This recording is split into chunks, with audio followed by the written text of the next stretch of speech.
Okay, we were talking about the show Three's Company. Had you watched the show before you were cast? Oh, sure. It was a very popular show. What did you think of it? John Ritter was very funny. I thought they were all funny. Could you describe the show for me?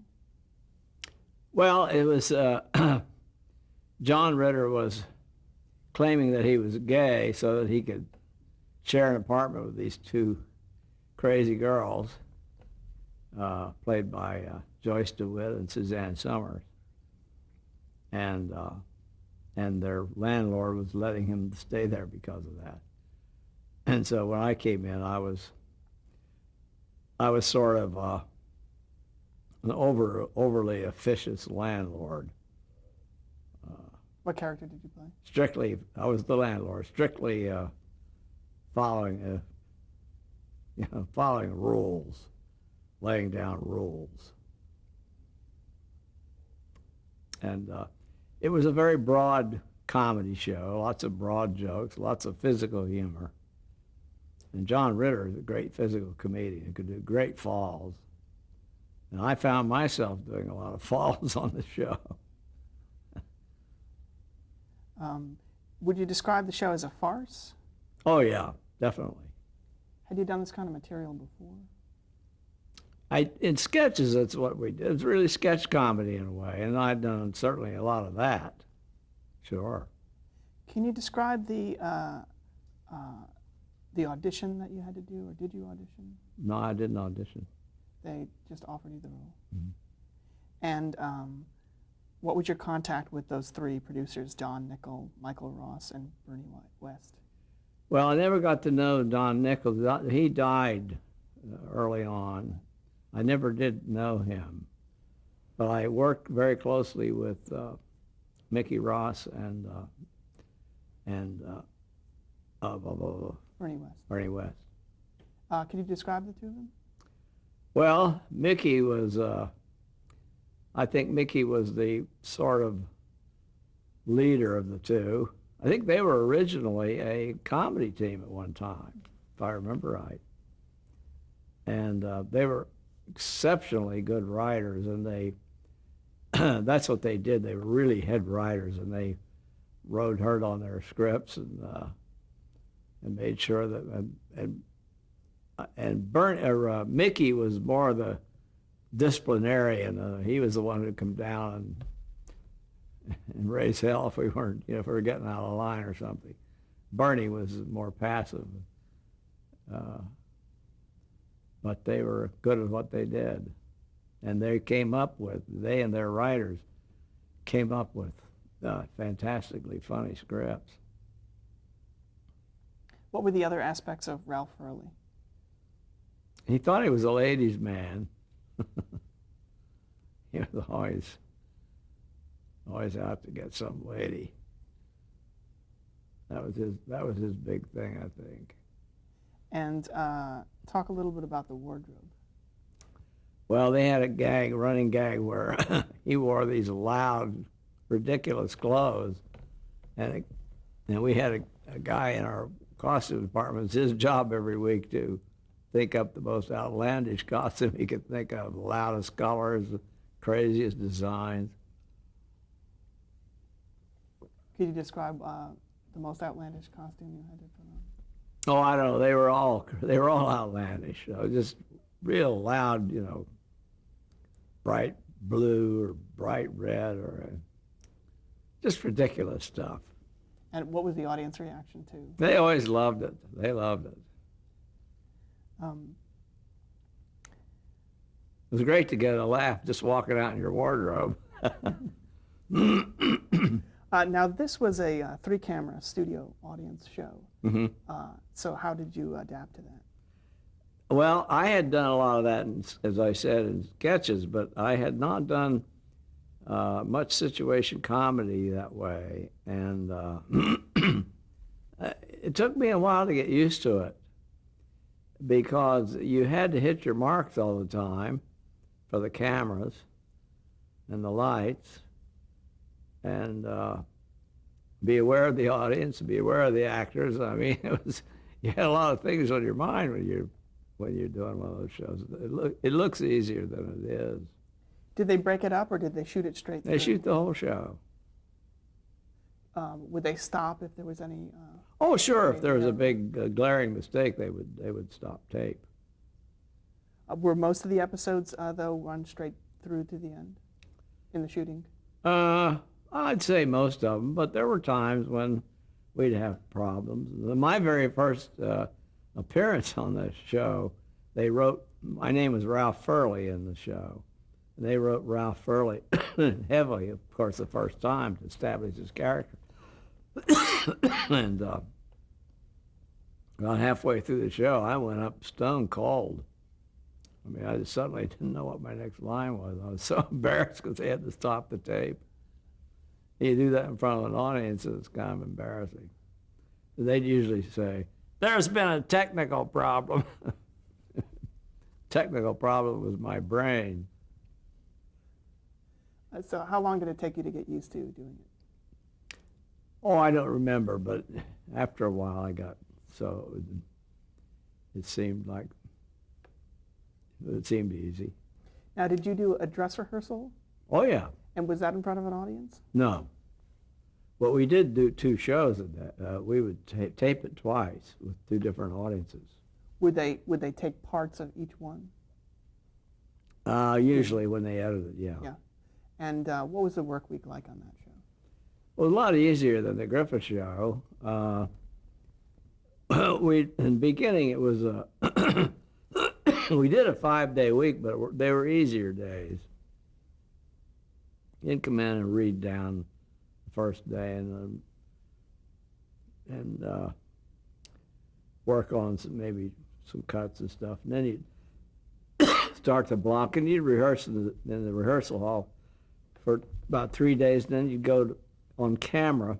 So this is Monday through Wednesday? Yeah, and then on camera on Thursday. And that was the hard day, blocking everything with the cameras. That was a long day. And they'd have a dress rehearsal at the end of the day. Excuse me. And then we'd have a run through the next day, and then 2 shows. On Friday. Mm-hmm. Let's talk again about each of the actors. You were talking a little bit before about John Ritter. What were his strengths as an actor, comic? Well, as I said before, he's a great physical comic, a great physical comedian. John can do anything. He's a wonderful straight actor, dramatic actor.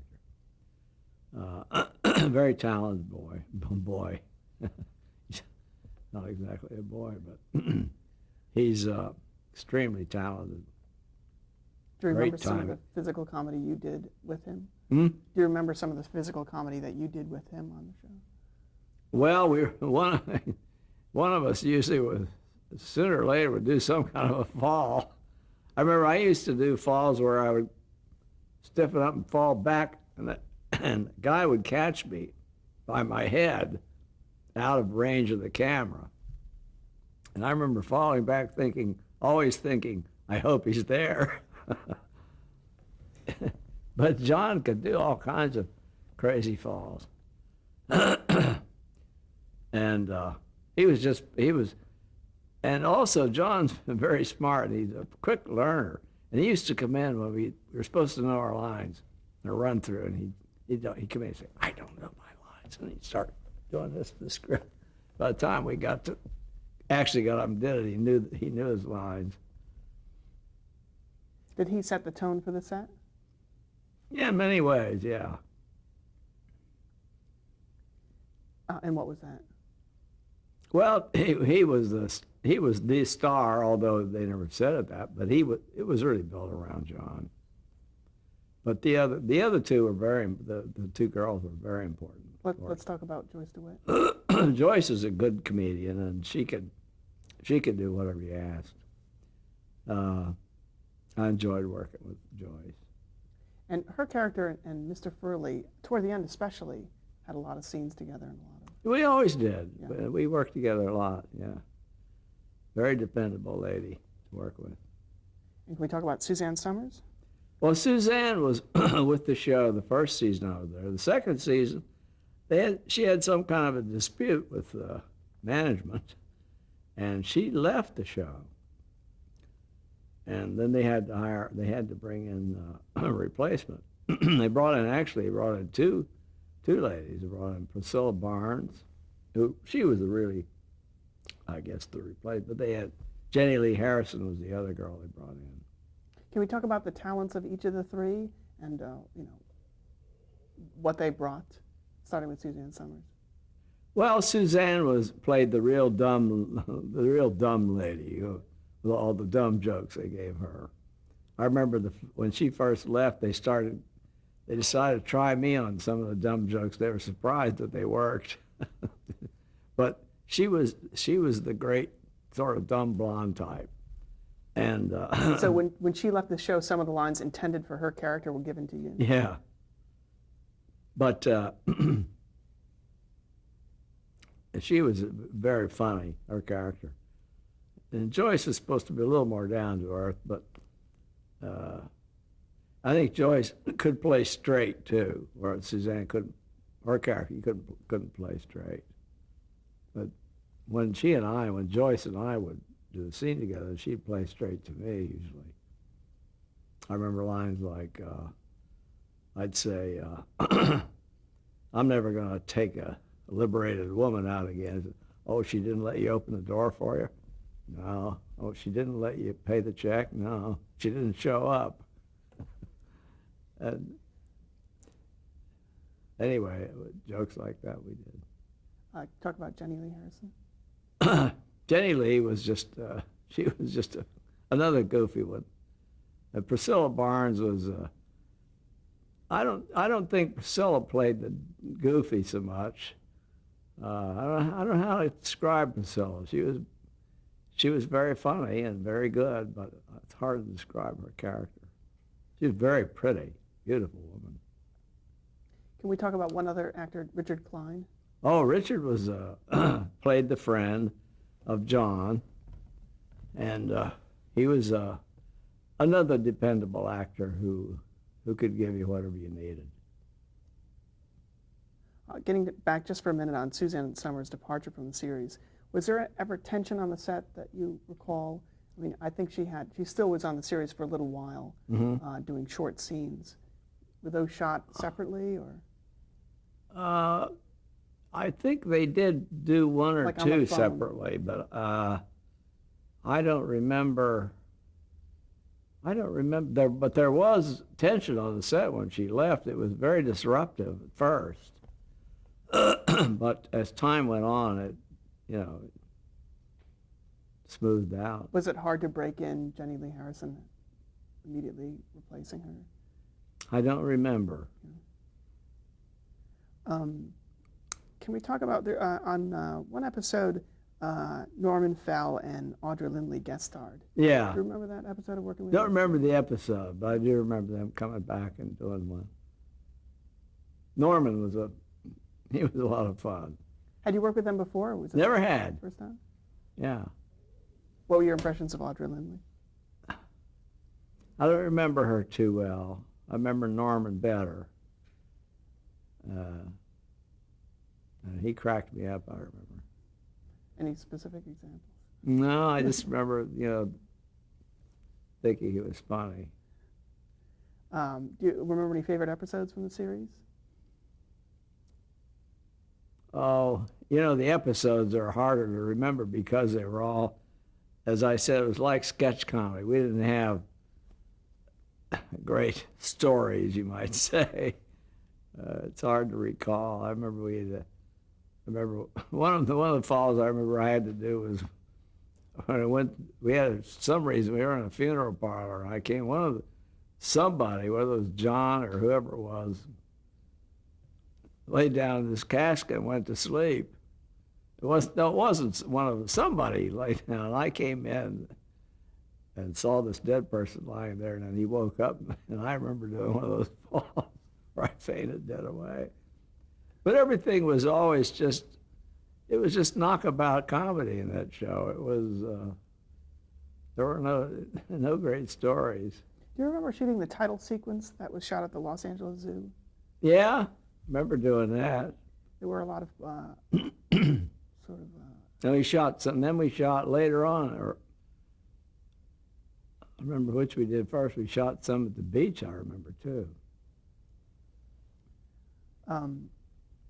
Now the show was considered risque for its time. What was your opinion? What was your opinion then, and what is your opinion now? It didn't seem risque to me at the time. Certainly not now, but I didn't think so. I don't know who considered it risque. Was there any specific criticisms of your character? Do No. you recall? I think if there was any criticism, I think it was John being gay and we had certain gay jokes. I remember one time we were somewhere and John was trying to be quiet. And we were out by some bushes and he went like this, trying to let me know that there was somebody, I think whoever was after us was hiding there. And he went, and I went, "You gotta be kidding." Anyway, but yeah, I didn't think it was a risque show at all. Why do you think the show was so popular? Well, it was well written in terms of comedy. It was very funny. And I think the people performing it were very good. Do you remember some of the writers? I remember the writers there as well. I didn't sit with them. I didn't work with them. The last thing I want to ask you about is Dave Powers, the director. Oh, yeah, Dave was great. What were his strengths as a director? Yeah, all the actors liked Dave Powers because, in that kind of a show, they used to, after you'd work all day, you'd tape in front of an audience, then you'd take notes and make changes, and tape it again in front of another audience. And then then they'd run everything, and they'd say, "Oh, we didn't get this, or we didn't get that," and you'd have to stay for retakes. And some of the shows would stay on all night practically. But Dave, he had to be a glaring mistake for him to do a retake. It was usually, "Go home, boys." It was just, everybody loved him. So they'd yell, "But there was a mic in the shot." He'd say, "I don't care, let's go." But he was also a lot of fun.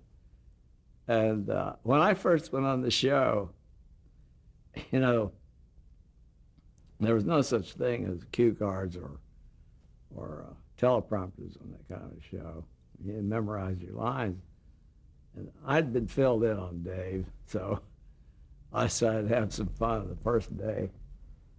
I came in and we read, and Dave was over there working on something, getting ready to run us through something. And I told everybody what I was going to do. They were all watching. I went over, I said, "Dave, they told you about my getting the teleprompter, didn't they?" He said, "What?" I said, they told you I'd be using a teleprompter, didn't they? It's part of my deal." His face, all the blood went out. He said, "No, I wasn't informed about this." He was really upset. Pretty soon I fell down laughing. He said, "I'm going to have trouble with you, I can see that." Do you remember shooting the final episode? Not really. Why did the show end? Well, Mickey said that he felt they just ran out of ideas. I was with the show 5 seasons, and they had been on, I think, 2 or 2.5 seasons before I came on. And he felt that they had done everything they could do. So was it his decision to end the show, do you think? Yeah, because it was a hit, and ABC wanted to. Sure, they would like it to continue. What do you think Bernie West's opinion was? Well, Bernie and Mickey they agreed on everything. All right, now I want to talk about the TV movie Return to Mayberry. This was the reunion special in 1986. Mm-hmm. What do you recall about shooting that? Well, that was a lot of fun. It was fun to get everybody together again. We were all quite a bit older, of course. We shot that on location up in Los Olivos, up above Santa Barbara, or near Solvang. And we spent 5 weeks shooting it, and it was a great experience and fun. And Bob Sweeney directed again, and I remember when we finished, Bob said, "I think we did a good thing here," and it was quite successful. Had you kept in touch with most of the actors? Was there anybody that you hadn't seen in a while? No, we stayed pretty much in touch. Yeah. What was it like to work with a grown-up Ronnie Howard? Yeah, that was new. He made the biggest transition, I guess. Yeah. Did you share any scenes with him? I remember George Lindsay once said, "We call him Mr. Howard now," since he became a director. What happened to Barney Fife on that show? Well, I think Barney, as I remember, was trying to run for sheriff. He said, "I can't remember these things too well." That's right. Yeah. And marries Betty Lynn. Yeah, gets married finally. He and Thelma Lou finally got married. What was it like working with Betty Lynn again? Oh, it was great. And Andy Griffith? Well, it was like old times. He was having a ball, and we just had a great time. What was it like getting on that sheriff's uniform again? It felt kind of strange after all those years. Why didn't Frances Bavier appear on that? Do you know why? I don't think she was living then. She didn't think she was alive at that time. Maybe she was ill. She might have been ill then. Yeah. Now, what did you think of the courthouse recreation? They had to build all that again. Oh, well, it was close. It wasn't, it wasn't exactly, but they did what they could up there. I mean, we were working under, and they're trying to build an indoor set on an outdoor location. It was, it was tough. How was that show received? Great, did well. It's been run, I don't know how many times, dozens of times. Did you do any other reunion shows after that? We did one that we called a reunion show. It wasn't really. We went to North Carolina and did a sort of a reunion show with a bunch of us. But we didn't do a story or anything. Was it interviews? Yeah. You worked again with Andy Griffith on the series Matlock. How did that come about? Well, he just decided to try me out as a, sort of a regular on the show. And it was okay, but I don't think I wasn't on it that much because the stuff that we had done together was, strictly comedy, and Matlock was not a comedy show. There was only so much we could do. You couldn't go too far. You couldn't do too much like that. So it was okay, but it was nice of Andy to hire me and stuff, but it was Do just you remember what character you played? Yeah, I played a next door neighbor, but his name is Les, I think. Now, in the 90s, you appeared on the show Step by Step with Suzanne Somers. Yeah. What was it like to do that? That was fun. I hadn't done one of those in so long. Do you know if she requested you, or do you know how you? No, she didn't. I don't think so. But we got along good.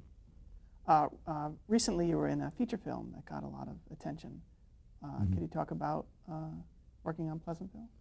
Pleasantville, yeah, for Gary Ross. That was quite an experience. Very unusual movie, and the first time I'd done a real part in a movie in a long time. It was fun. How did you get cast? Well, I didn't know Gary Ross, but he called me one day, asked me to come over to his office, told me about this thing, about this part. And then he asked me if I would mind coming in to read for it. And I said, fine. And I did. And waited a few months, and finally he called me to do it. Did you do it in costume, or you just read? No, I just did it Yeah. in the office. I think they did, as I remember, they did have a TV camera of some kind, and but it wasn't a real, no. Yeah, it was really just a reading. What role did you play? Well, I played a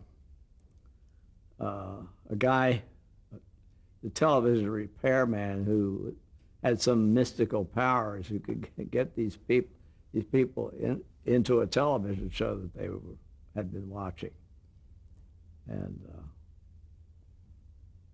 that was really the character. Could you describe the two young actors you worked with, Tobey Maguire and Reese Witherspoon? They were good, weren't they? They were wonderful. Yeah, Toby's a good actor, and she's fantastic. And could you describe Gary Ross for me? Well, Gary is obviously a very imaginative person to think up a movie like that, and some of the movies that he had written ahead of that. But this was his first directing job, and he was a tough director because he wanted everything just right, man. I mean, you had to do everything at least 100 times. I don't know how many takes he made on everything, but he was a tough taskmaster. And he was not a nice guy. I don't mean that. He was just very meticulous. All right, I just want to ask a few summing up questions. Can you talk about the craft of acting? How do you first tackle a role when you get it? Well, I don't know what I do. I don't think about it much. I know there are actors who say they do this and that and the other, but I never did. I read a part and then start learning, and as I learn it, I usually start figuring out how I'm gonna read each line. And by the time I get through, I guess I've shaped what I'm going to do, but I really don't consciously think about it. I don't say, well, I'm going to do this and that and the other. I don't really do that. We're going to have to stop here, if you don't mind.